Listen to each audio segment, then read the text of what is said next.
Hi, it's Janette Burke here from Janette Burke Productions and Janette's I'm Every Woman TV, and I'm going to give you some tips on speaking today.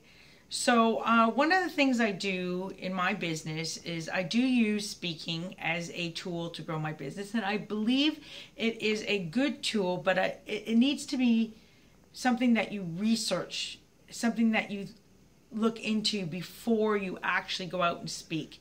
So for example, what group is inviting you to speak and who is in the audience that matches your target profile? If you don't know the answer to those questions, going out and speaking, driving to a place and passing out your materials could actually be a waste of your time. So you really want to make sure that wherever you speak, you're getting in front of an audience that will actually have a need for your product or service. And I'm telling you this from my own experiences, because once upon a time I used to speak everywhere, and I learned quickly that it can be very draining and exhausting if you don't know ahead of time what you're doing and plan it out strategically. I have two other big tips that I want to share with you about speaking. One of them is always be yourself. I know that in learning to speak, I'm also a trained Toastmaster. Lots of times we were told, add comedy to your speech, be funny, be humorous, address your audience. The fact is, it's the content that you want to convey that is most important. And if being funny isn't really that natural to you, when you try to do it and you forcibly do it, it actually does not work very well in your speech.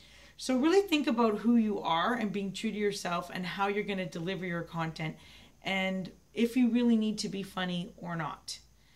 Now, my last tip is organizing your speech. This is really key.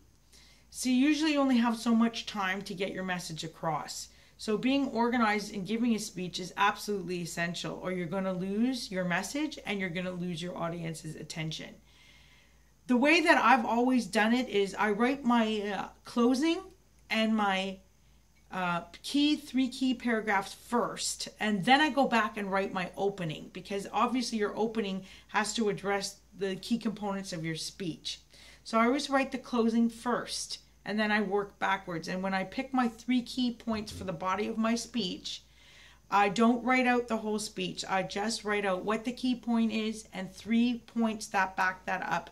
So then I can anecdote and give stats or different things in my speech, in my presentation, and just sort of go with the flow. And you know what? You don't have to write every word down. In fact, you shouldn't do that, because most of the time you can't remember it, so you wind up reading your speech.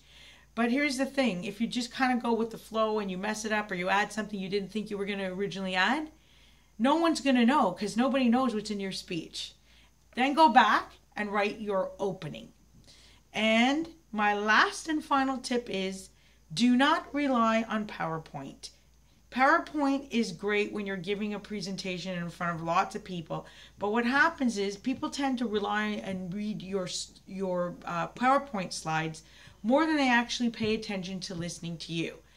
What I've done from my own experience is do away with PowerPoint, give a talk outline that people in the audience can listen to you and take notes. And it's just like a bare bones skeleton talk outline of the points that you're going to cover.